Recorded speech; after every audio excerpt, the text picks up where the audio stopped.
Gak terasa generasi HP Poco X3 ini udah sampai di generasi ketiga. Dari awal Poco umumin seri X3 ini emang banyak banget menuai pujian. Baik itu Mi fans, Poco fans, bahkan tech reviewer kayak gua gini. Series pertama Poco X3 itu adalah Poco X3 NFC. Sukses tuh, gebrak pasaran Indonesia. Begitupun halnya dengan Poco X3 Pro. Yang itu sadis sih, SoC flagship dijual di harga 3 jutaan. Dan kali ini Poco X3 GT, yang dinamanya aja udah kelihatan sangar. Pakai embel-embel GT atau Go Turbo, klaim dari Poconya ya. Apakah Poco X3 GT bisa seturbo namanya? Oke, ini dia review Poco X3 GT dari gua. Dan ini murni pendapat pribadi gua tanpa endorsan dari pihak manapun. Tapi sebelum lanjut ke videonya, ayo kita bumper dulu.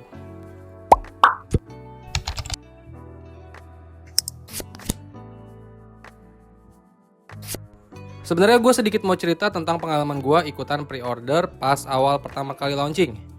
Dimana klaimnya dari Poco kalau kalian pre-order di hari yang sama pada saat Poco X3 GT ini rilis itu akan dapat gift, yaitu TWS Xiaomi dan SIM card. Dan kenyataannya nihil. Gue udah konfirmasi ke pihak Shopee-nya yang infonya hadiah TWS dan SIM card-nya itu harus diklik dulu bersamaan dengan order Poco X3 GT-nya, baru bisa dapat. Jujur gue nggak paham kalau harus klik dulu hadiahnya, karena di deskripsi produknya pun nggak ada suruhan harus diklik dulu.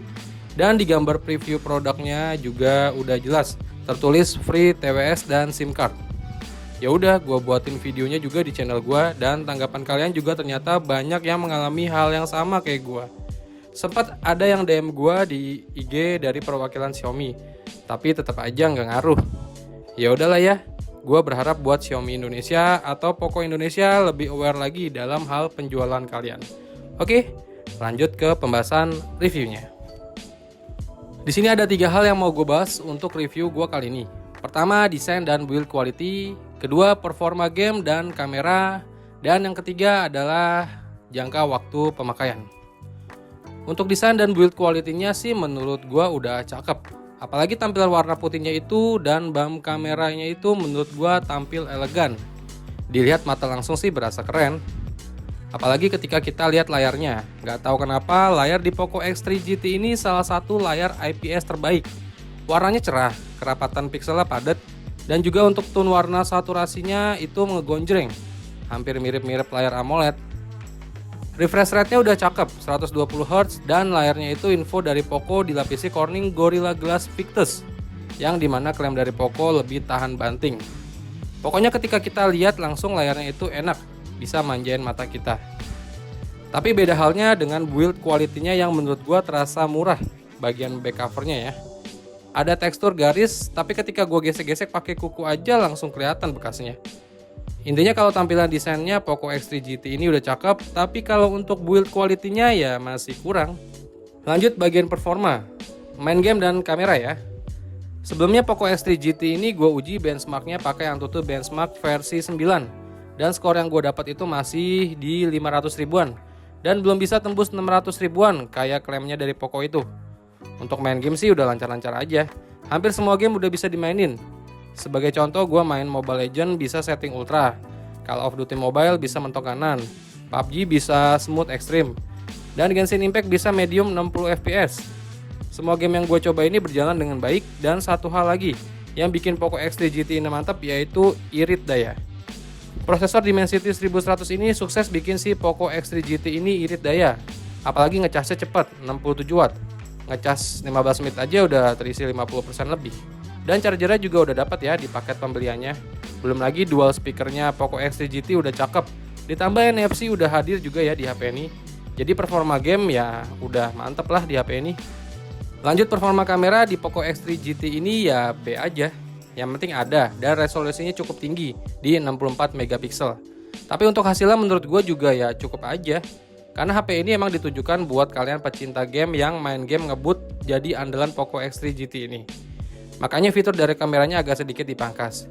Hasil fotonya menurut gua standar aja, nggak bisa nunjukin sesuatu yang wah gitu. Perekaman videonya juga ya biasa aja, yang penting bisa rekam 4K dan ada mode stabilisasinya di resolusi 1080p 30 fps. Itu aja udah cukup buat HP yang dipandang HP gaming menengah. Dan ini gue tunjukin hasil foto dan perekaman video dari Poco X3 GT ini.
Oke, ini adalah hasil perekaman video dari Poco X3 GT.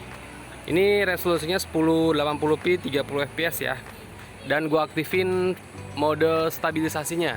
Jadi di sini ada mode stabilisasinya dan udah gua aktifin dari Poco X3 GT-nya. Nah, kita lihat di depan matahari flare-nya kayak gimana nih hasilnya tuh.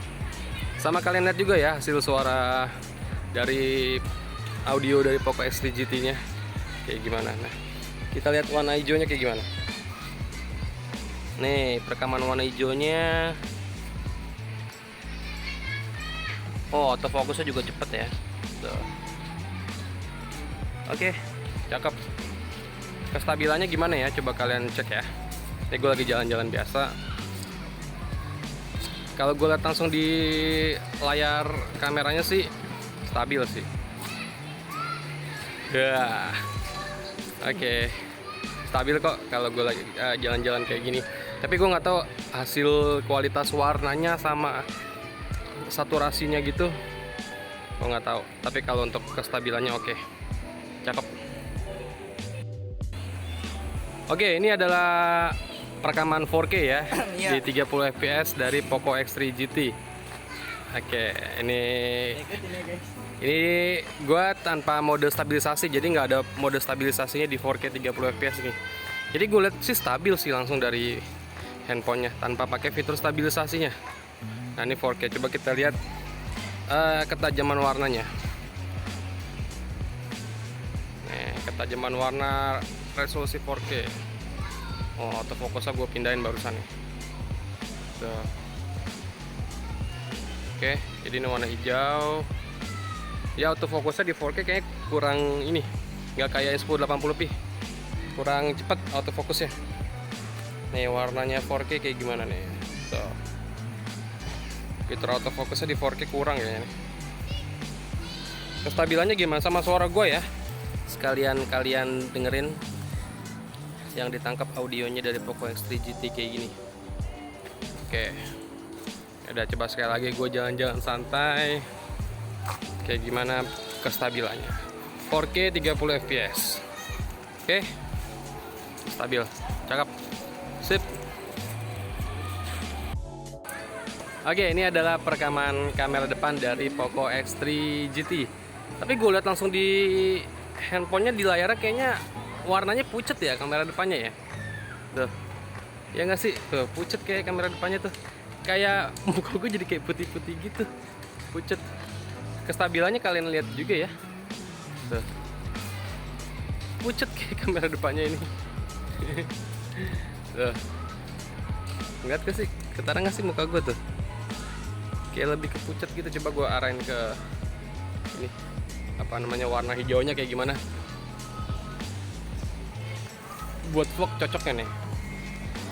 Kestabilan kamera depan dari Poco X3 GT.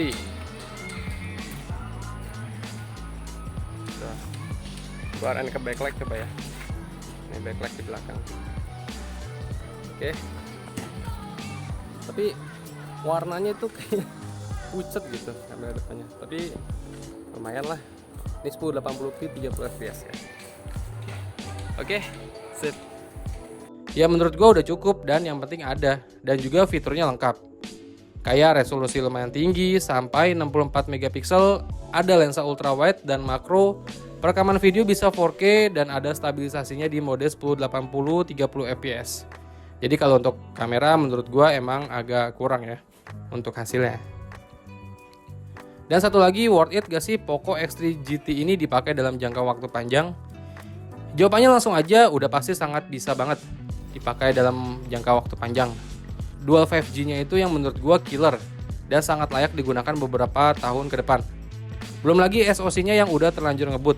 Kalau dari gua sih, gua sangat menyarankan Poco X3 GT ini sebagai salah satu HP kandidat atau inceran yang mau kalian beli. Apalagi untuk bugs dan kendala yang terjadi di Poco X3 Pro dan Poco F3 sih nggak berlaku di Poco X3 GT ini. Kayak notif delay, green tint, black crash, ghost touch, itu semua nggak berlaku dan aman-aman aja untuk unit yang gue pegang. Kesimpulannya, HP ini sangat worth it buat kalian beli. Apalagi buat kalian yang pemakaian HP-nya bisa dalam waktu lama. Poco X3 GT ini jadi pilihan yang tepat. Oke, sekian dulu review dari gue. Semoga bermanfaat buat kalian semua dan sampai ketemu di video gue berikutnya. Venga pamit, bye.